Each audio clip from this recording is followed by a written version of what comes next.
The rain had started without warning, one of those cold, silver downpours that turned city lights into blurry halos and sidewalks into mirrors. I was halfway through locking the front door of the bookstore when the first heavy drops struck the pavement, darkening the concrete in scattered stains. Within seconds, the sky opened completely, drenching the quiet street in a sheet of shimmering grey. I almost ran for my car. That's when I saw her.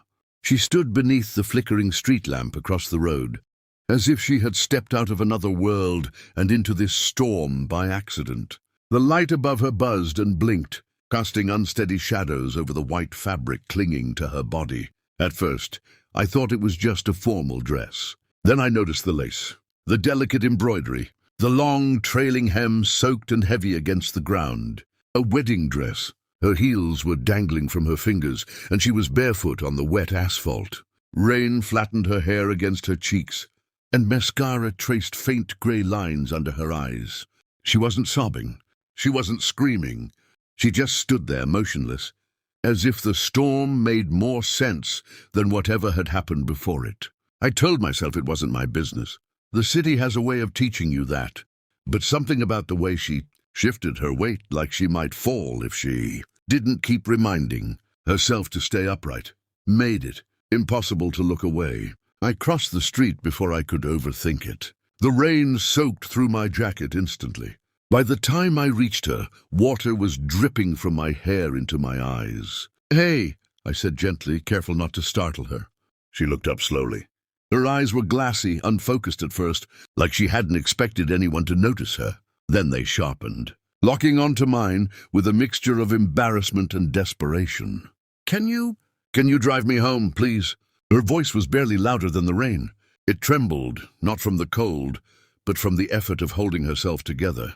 I hesitated for half a second, not because I didn't want to help, but because the situation felt unreal. Strangers don't usually step into each other's lives at moments like this. Not in wedding dresses, not under broken streetlights. But she wasn't asking for money. She wasn't spinning a story.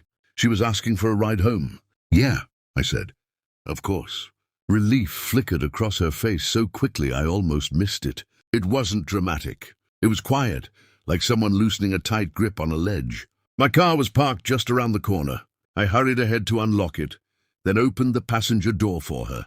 She slid into the seat carefully, gathering the soaked fabric so it wouldn't drag outside. The interior light illuminated her fully for the first time. The dress was beautiful, elegant, detailed, chosen with care. The kind of dress someone spends months dreaming about.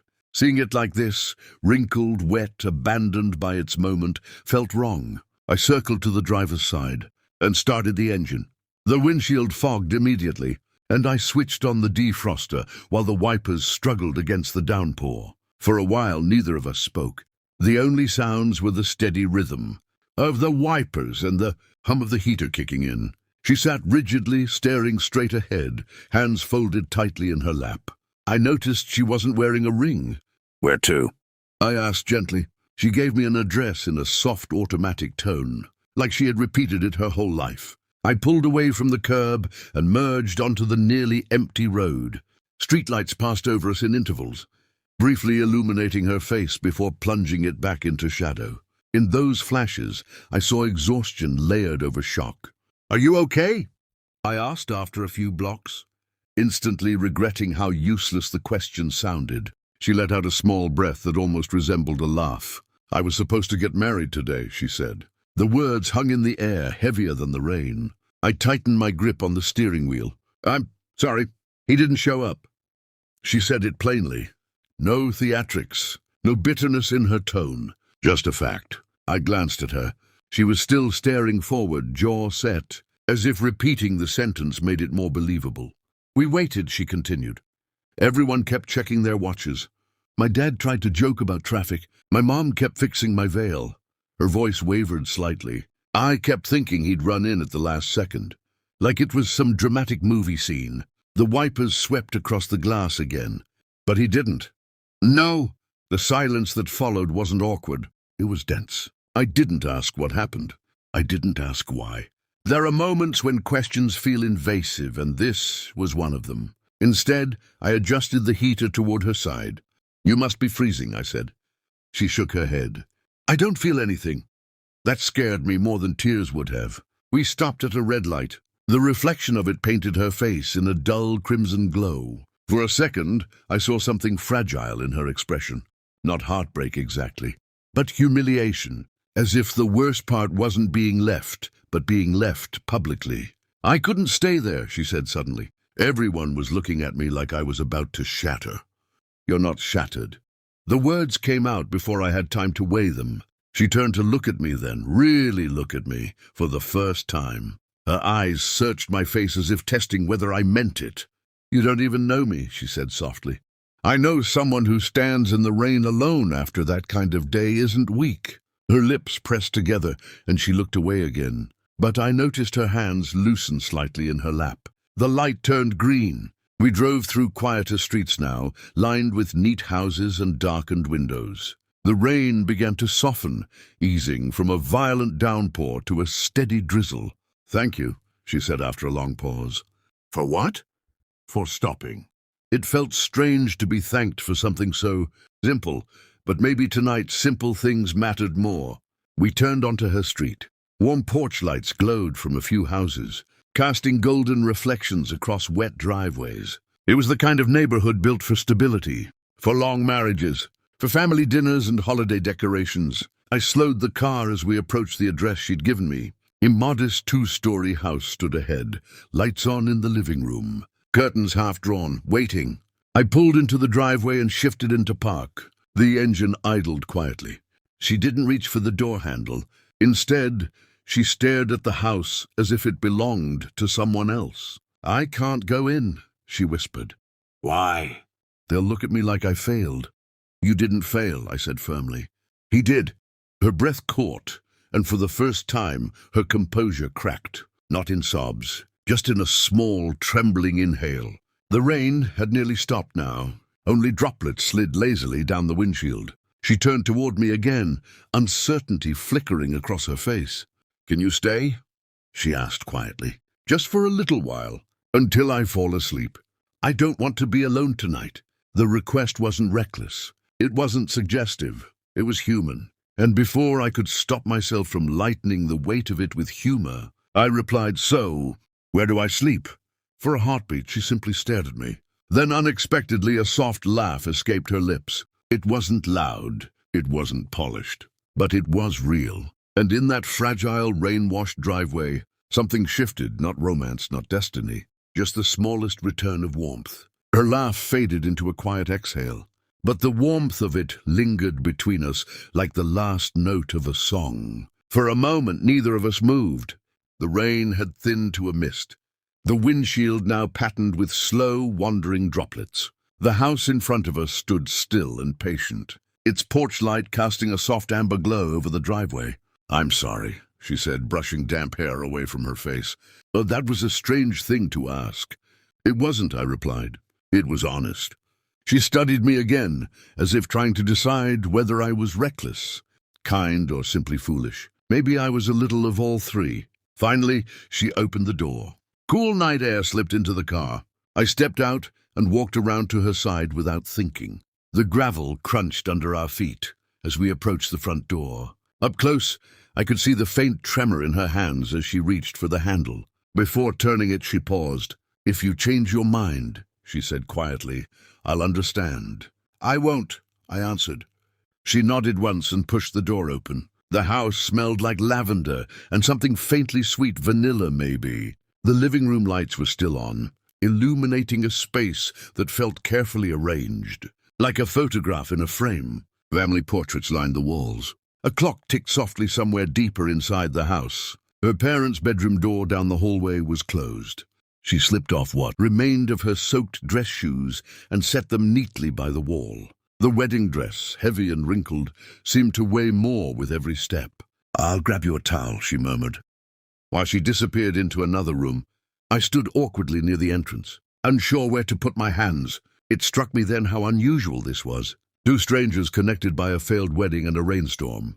She returned with a towel and handed it to me first. You're drenched too, she said. I hadn't even noticed any more. Thanks. She disappeared again and came back wearing oversized gray pajamas. her hair tied loosely at the nape of her neck. Without the dress, without the makeup, she looked younger, lighter, still fragile, but more real. "I made tea," she said softly, gesturing toward the kitchen.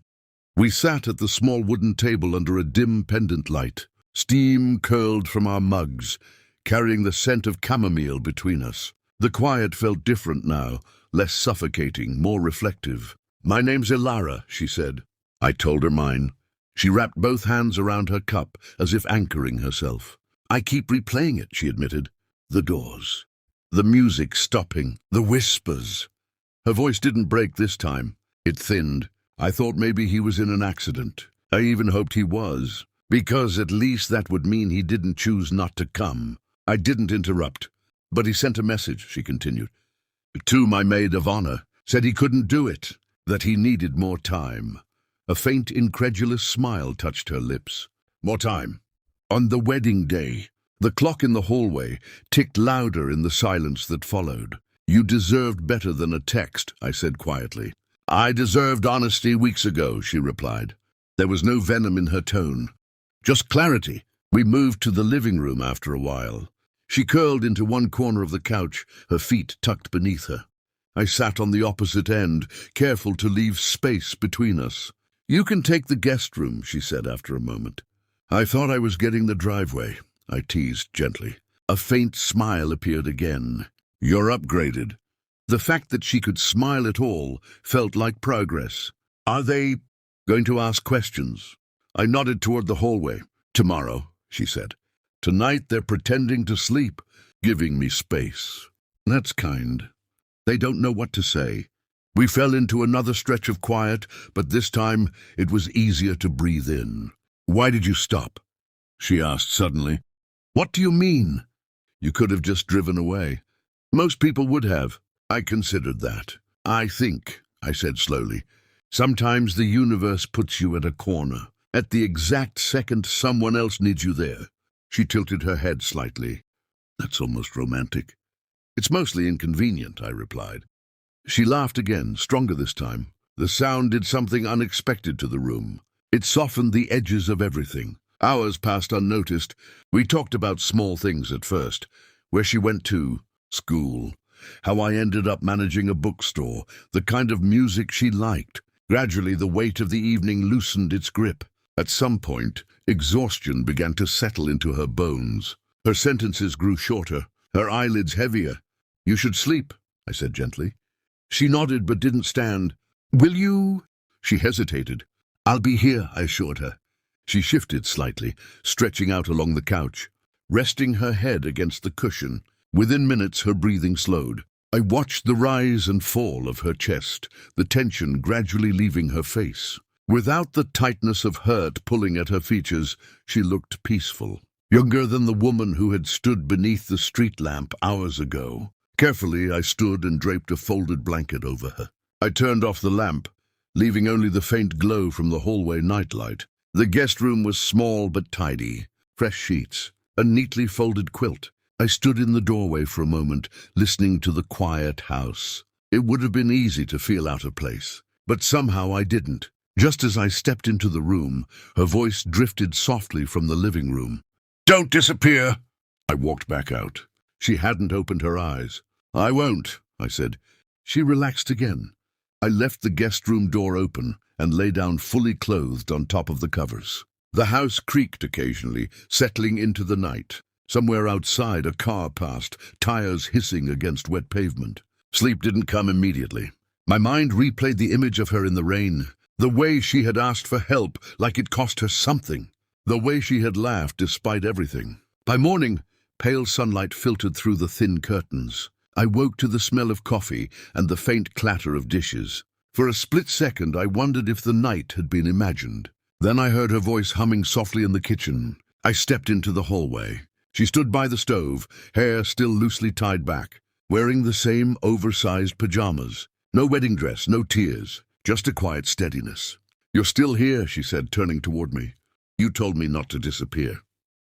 A gentle smile curved her lips. She poured coffee into 2 mugs and handed one to me. "I thought I'd feel worse this morning," she admitted. "But I don't." "That's good." "It still hurts," she clarified. but it feels survivable. We stood in the soft morning light, the storm completely gone. "Thank you," she said again. "For driving you home? For staying?" There was something different in her eyes now. Not dependence, not desperation. Possibility. "I don't know what happens next," she said thoughtfully. "But I know it won't be what I planned." "Sometimes that's better," I replied. She considered that. "Maybe," she said. Then with a spark returning to her expression, she added, "And next time I ask someone to drive me home, I'll make sure they know where they're sleeping." I raised an eyebrow. "The guest room," she clarified, smiling. "And for the first time since the storm began, the future didn't feel heavy. It felt open.